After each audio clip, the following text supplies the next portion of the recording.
Hi folks, I'm Alan Watt. This is Cutting Through the Matrix on the 29th of April 2018. I got up Saturday morning, 6 inches of snow, and we're going on to May. And it's all because of global warming, you see. I gotta keep reminding myself what's causing us to be so darn cold over 6 months of the year here now. Yep. Our masters tell us what to see and what to think about it, because we have to pay for it big time as time goes by. And we are slaves, and we truly are. Honestly, we're slaves in so many ways, so many ways. Layers and layers of systems managing us all. It's incredible. There's not a day goes by I don't wonder about it. I look at old pictures from the past. And Scotland too, I've been going through old pictures of Scotland, different areas in Scotland and so on. And it's interesting that just to look at the people. They didn't have it easy. They never had it easy. It's a kind of BBC nonsense, basically, to look back in the past and think it was nostalgic and wonderful. It only was if you were awfully, awfully rich and a member of nobility. Because for the rest of the public, it was scrape and worry, just like it is today for a lot of people. Scraping and worrying. And because you're never really at ease. If you get a smooth period in some sense or other where at least you've got a job for a little while or some income for a little while, you've got these unknown masters that suddenly devalue your currency and the prices go shooting up, inflation and deflation and all this kind of stuff.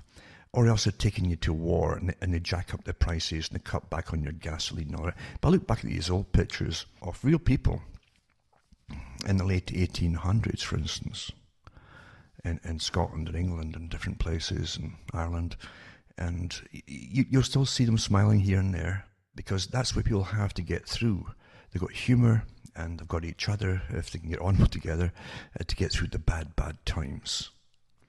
But as far as some wonderful eternal fairy period or fairy time period of the past goes, it didn't exist except for the very wealthy. I used to look to see who was really, really into this whole idea in the Western world of reincarnation. I know the history of reincarnation too, and how it came in, where it came from, and all the rest of it, and how it really took off, along with spiritism or spiritualism, they called it at the time, about the time of the Boer War going into World War I, and that really, really caused so much shock amongst the public in Europe. Because so many of the pretty well a generation was slaughtered, and the profits were never better for the banks, etc. But people were in absolute shock, because often it was a breadwinner in those days of the household that was killed, leaving nothing but women and children everywhere without incomes. There wasn't welfare back then. There was a poorhouse, of course, and you could live maybe a few months before you died in the poorhouse. It was horrific for a lot of people, absolutely horrific. And so they went into the whole idea of hope, reincarnation or spiritualism, so you could get in touch with your deceased, basically. Because it was a shock for the people. Terrible period it was. And they're getting over that in some place, and then in comes the depression. Britain never got out of the depression. They were in the depression before the Great Depression came along, paying for World War I. It was never a better time for the bankers in the US at the time. It was all pre-arranged, the whole darn thing. So obvious when you see when the Federal Reserve came in time to get the income tax going as well, to pay off money it would borrow from the big private banks. And just in time to get America in for the end of World War I. But for the first 3 years, they just lent to all sides, big time, massive interest in war too, because you say, well, you don't know who's going to win or lose, so it's very, very high interest rates for every country. And as I say, Britain never got out of it, in every way, financial and mentally depressed. Everybody was depressed, and that's how the times really were for people. And then when you end up getting home again, believing you've won something, you're plunged into another Great Depression financially across the world by the same bankers that just plundered it and made a massive killing of it all. And then you don't get through into a good time until you're ready to hit World War II. Just one thing after another. Then after World War II, the countries like Britain, and you had Ireland too, to an extent nowadays, but they're already bringing in masses of immigrants, which they didn't really need, because they were cutting back on labour. You got to remember that the Industrial Revolution was really coming to an end, to an extent. They still had industry, lots of industry, but it wasn't expanding.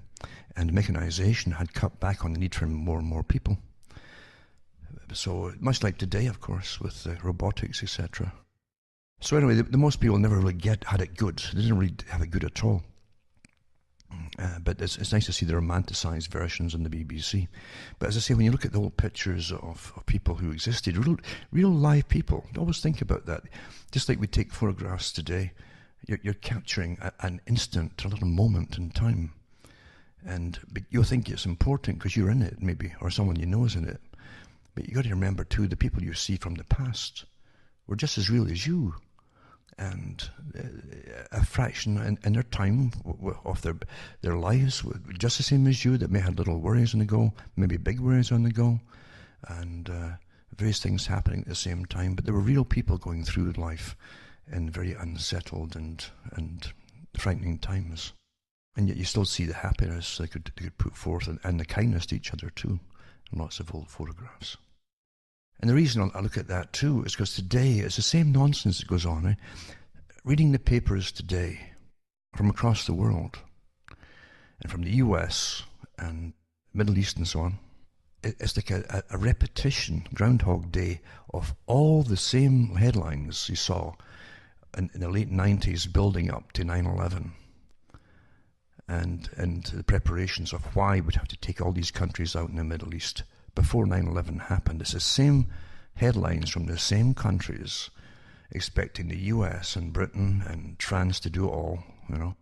And literally, it's just I don't think they even had to rewrite stories. They just took them right out of what they did. Look back in the 90s, and it's incredible to compare the same headlines. Incredible. So boring too, to realise that all this time, a good chunk of your life, there are forces getting you all ready for war to suit themselves, not for your countries at all. That's what's disgusting about it all. People are brought up in a myth that they have countries. A myth. Absolutely. A country, as far as the people who run in the world goes, is a useful tool. And it's more useful if the people are trained to believe it's theirs and that they have rights in it. That's the whole con right there. Very simple. Very, very simple. Countries were gone long ago.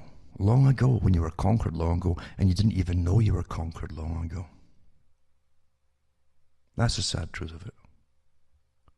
I often wonder, and I gave talks in this in the 90s, in fact, I had an idea, like the movie called Prophecy, I think it was.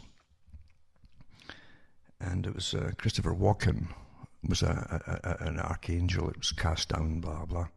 But I think it was maybe the second or third one. They had the Satan figure, Lucifer figure, standing on a massive pyramid of bodies.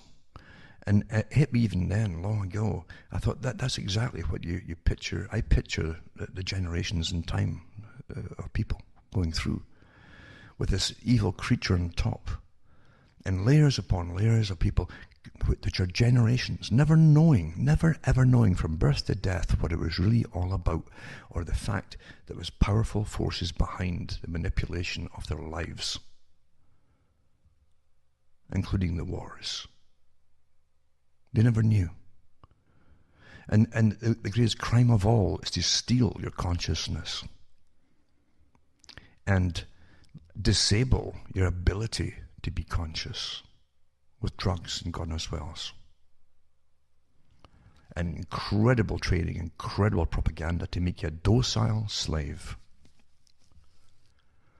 Given all the right things to fight for, you think as you're getting trained and all, but you're actually being broken with a lot of phony things to fight for. Because these things you're taught to fight for are meant to defragment society to make it easier to manage for the controllers. Quite amazing. Now, by the same token of pitching your mind layer upon layer in a pyramid fashion of generations, all dead people, as I say, who didn't know real truth of what was going on in their lifetimes from their leaders in their own nations or areas or wherever it happened to be, and also robbed them of the right to know by withholding information in all of its forms. Don't forget the information. You can get lots of information that's bogus. This fake news is nothing new at all. It's like the Zimmerman telegram to get America into World War I, another fake thing too. Governments are awfully good at doing fake things. So are other special interest groups all the time to get what they want, and very powerful ones at that. So nothing's ever as it appears to be, but when you think that your indoctrination today, and that's what you have today, is an indoctrination, awfully good indoctrination as far as the leak to want you to be indoctrinated. It's a very good indoctrination with all the right things to hate, and people to hate, and groups to hate, and even colours to hate, etc., all from school, and genders as well. Think about it. That's what school is about today. People don't think that's just the problem. When the evidence is there and you're thrown into it, they don't think. Because no one at school is ever going to tell you, be very careful what you're going to hear here in the school, because we're here to propagandize you and use you. They'll never tell you that. You never get a warning. So people who go into it naively as children become very naive and angry adults, like little programmed robots, hating those that they're taught to hate. And without even asking the question of who taught me this, why did they teach me this, and who benefits from it. There's a good article actually out on that very topic right now by Paul Craig Roberts, and I don't always agree with everything he says, because I think he's all on board with the financing of climate change and the whole bit and so on, which of course is a big ploy by the world controllers to manage our lives in a very intricate fashion from birth to death, in every way, every possible way of existence, and to be awfully profitable for them at the same time. The controllers are always, see, we're a herd. They make money off the herd. And since we create it all through work and labour and all the rest of it, there's more taxes they can take off us to give to their own corporations. There's many organizations today that are really corporations, but they seem like charities or social do-gooding organizations with given the nod by government, like extensions of government. They're not government. So they don't even have to start some big business, and with their startup money, our tax money pays for everything today. Look at the grants going for the electric car and all the rest of it. Massive funding. These people are the real controllers of the world, because everything comes from us. Every fraction of society and faction of society, and you do fracture the factions in society, you can get funding from all sources, again from government, to sort it all out, from the mayhem to there's whole careers they make off this, of fixing all the brokenness in society which is caused by the indoctrination. Folk don't think about that or figure it out. See, emotion's awfully good at putting logic and facts out of your head. That's why they give you emotive topics. These are well understood in psychological warfare, all these techniques. But Paul Craig Roberts, as I say, has got a good article on some of it. He talks about some movies. He starts off this article about a conversation on race, he calls it. An old movie called The Unconquered, starring Gary Cooper. And these were about white slavery into Americas. And he gives you some data about them, but then he goes on to talk about it, and he says, we often hear that we need a conversation on race, considering that Americans are a brainwashed people living in a false history. And most countries are, by the way. There's even newer countries today giving even more false history to their own people, because they're under a different kind of mode at the moment.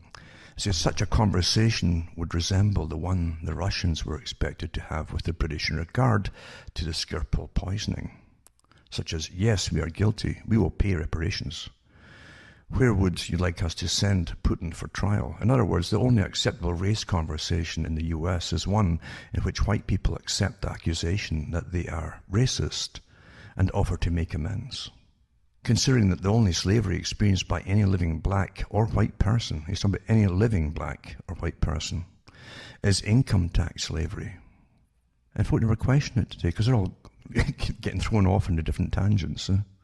Race is an issue only because it's been orchestrated as an issue along with gender and sexual preference. These divisive issues are the products of identity politics spawned by cultural Marxism, and that's correct. In real Marxism, conflict is class conflict. That's original Marxism. Workers and capitalists have different interests, and history is a struggle between material interests. The capitalist is the villain, and the workers are the victims in Marxism. In the pseudo-Marxism of identity politics, the white race is the villain, especially the white heterosexual male, and racial minorities, women and homosexuals, are the victims. There is, of course, no such thing as a white or black race. There are many different nationalities of whites, and they have done a good job throughout history of killing each other. Similarly, there are many different blacks and tribes of black and Asian ethnicities who also have fought more among themselves than with others. But all this goes by the wayside, along with the fact that in the world the racial minorities are actually majorities. Think about it. You understand how your minds have all been bent? Racial minorities of the world are actually majorities, and the white majority is actually a minority. There are more Chinese, we're talking about global, see? There are more Chinese or Indians in India alone than there are white people. So in either country, China or in India, either one, they've got more than people than the white folk in the world. But orchestrated histories are not fact-based. And think about that, orchestrated histories are not fact-based. Everything today is agenda-driven. The working class, designated by Hillary Clinton as the Trump deplorables, is now the victimizer, not the victim.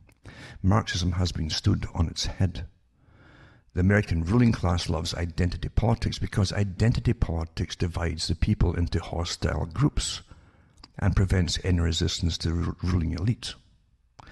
With blacks screaming at whites and women screaming at men and homosexuals screaming at heterosexuals, there is no one left to scream at the rulers. The ruling elite favours a conversation on race because the ruling elite know it can only result in accusations that will further divide society. Divide and conquer.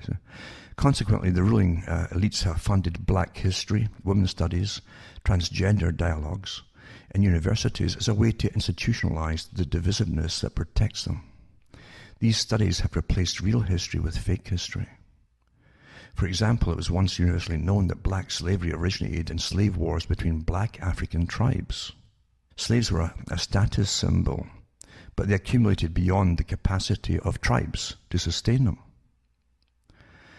The surplus was exported first to Arab nations, and then to English, Spanish, and French. There's actually another one in there.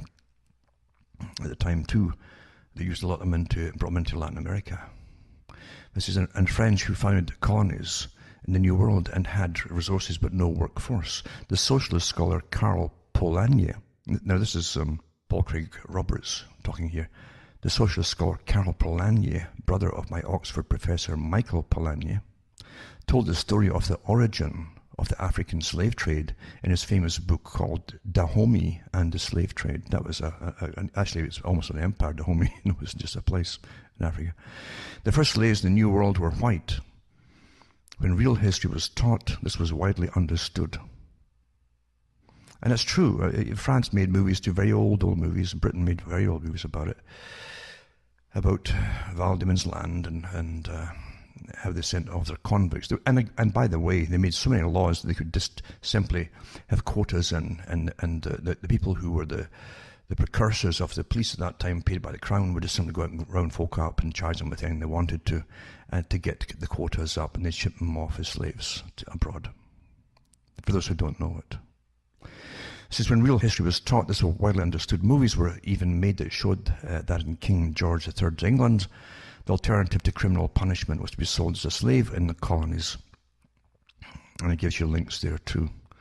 Among the first New World lands to be exploited by the Europeans were the Caribbean islands, which were suitable for sugar and rice production. The problem was that the white slaves died like flies from malaria and yellow fever.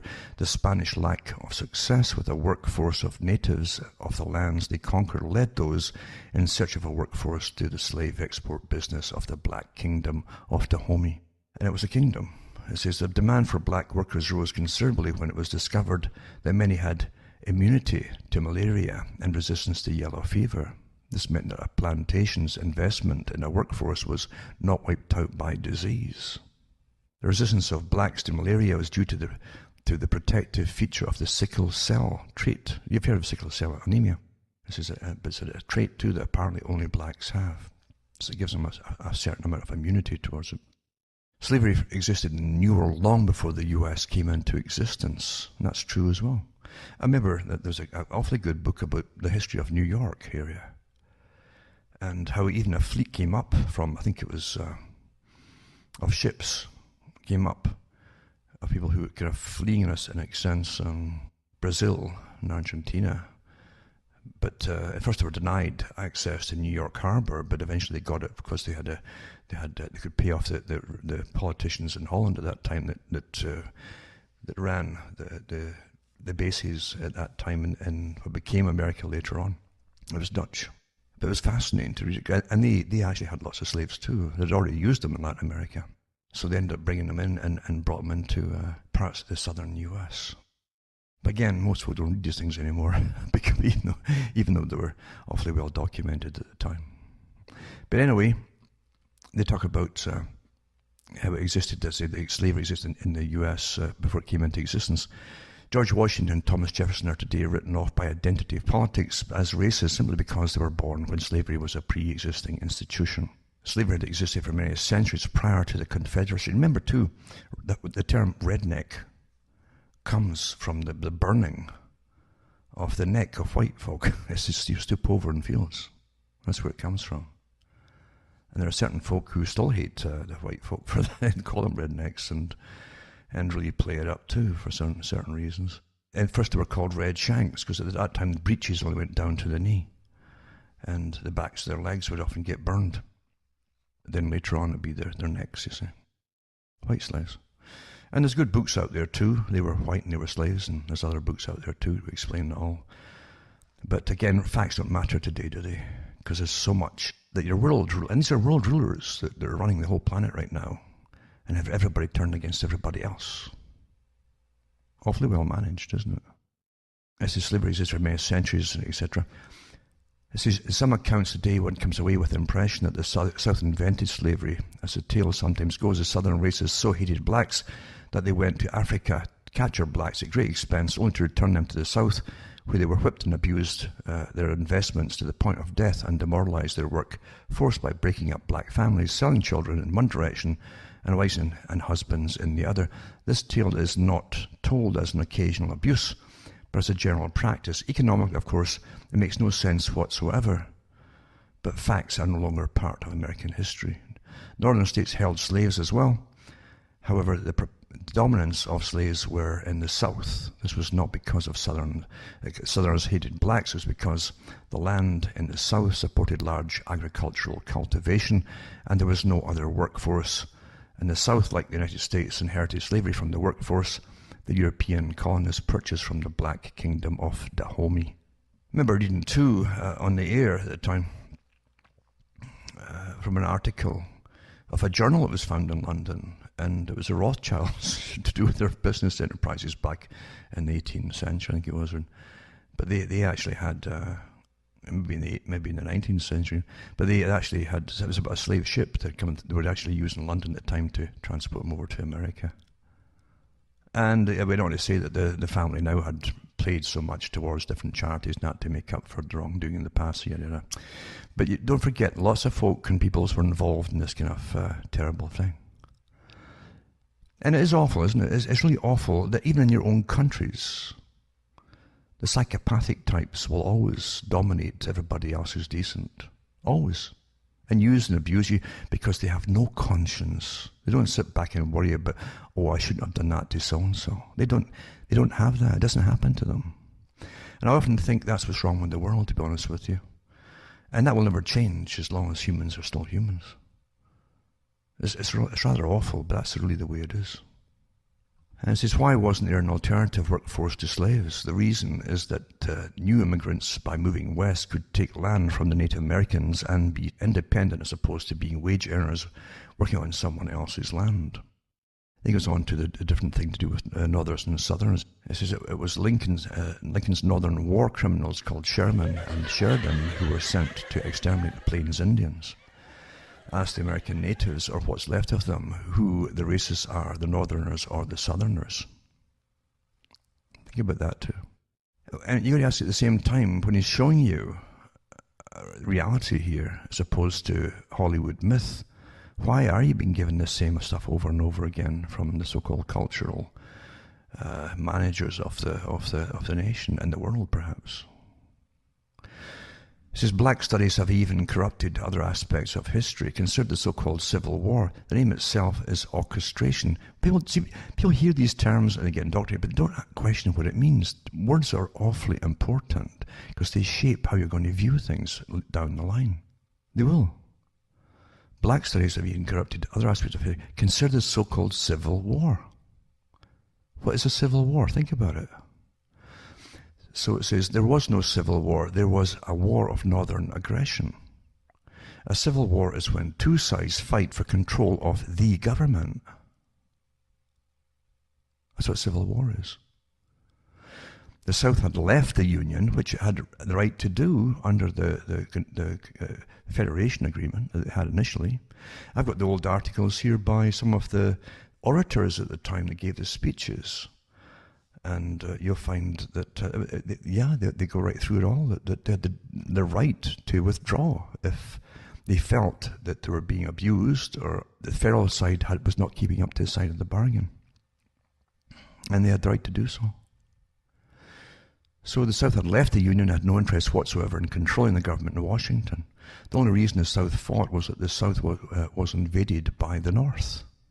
And why the North invaded the South, as it was once understood by every historian and every student, Abraham Lincoln invaded the South in order, in Lincoln's own words, expressed time and time again, to preserve the Union. That's also what Karl Marx did when he actually telegraphed, and at the end of the war, and he congratulated Lincoln for centralizing government, which is, of course, was a plank of the Communist Manifesto. This is why did the South leave the Union? Because it was being economically exploited by the North, which, once the North gained the ability to outvote the Southern states, imposed tariffs, the whole thing, taxes again, that benefited the North at the expense of the South. The North needed protection from British manufacturers in order for economic rise of the North. In contrast, the South's economy was based on cotton exports to England and on cheap manufacturers imported from England. Tariffs would bring the South a higher cost of manufactured goods in retaliation against their cotton exports. The economic interests of the North and the South did not coincide. But you understand that everything today is a complete fabrication of what happened in the past, in order that so many factions are created to fight forever for their entire generation to come. And the ones at the top will benefit from all in ways you'll never, ever imagine. It's the character and generalship of Robert E. Lee, who is dismissed by identity politics as a white racist, is so highly admired by the U.S. Army that the barracks at West Point are named in Lee's honor. Not even America's first black president was able to change that. Black history also covers up the fact that Robert E. Lee was offered command of the Union Army. In those days, Americans still saw themselves as citizens of their state. That was true. Not as citizens of the United States. That was so important with the whole line. You understand that you had all the different writings by those who were statesmen at the time about federation. Even had anti-federalists at the time too. But the whole point was that you could only be responsible living in your own area at a certain distance from where you were. And anything that was so far removed from you would always end up being a tyrant over you, like a centralized government somewhere far, far away. Same as the EU Parliament idea. Where there's countries so far away from it that they're pretty well ignored. They're still taxed to death, but they're ignored by a central government that's got nothing in common with the people in the outskirts even. And all that stuff was known by, I think actually they were better educated back then, at least the folk who had educations, and they knew all this stuff. You know, they really did. And this article goes on. It's quite a good article, actually. And often he's wrong on certain other things too. He doesn't seem to see the far left's agendas for controlling. And the far left is just the same bunch really at the top as the far right. At the very, very top, it's the same people, if you haven't figured that out. But they all are agreed in bringing down the population worldwide eventually, and managing our lives minusculely in every single detail from birth to death. And they're definitely going to use this whole sustainability via an environment and climate change, all the rest of it, to save us all, supposedly, as they kill us off. Reality is not pleasant. It really isn't. It really isn't pleasant. Do you understand that even in the military, most ranks in the military are given basic propaganda.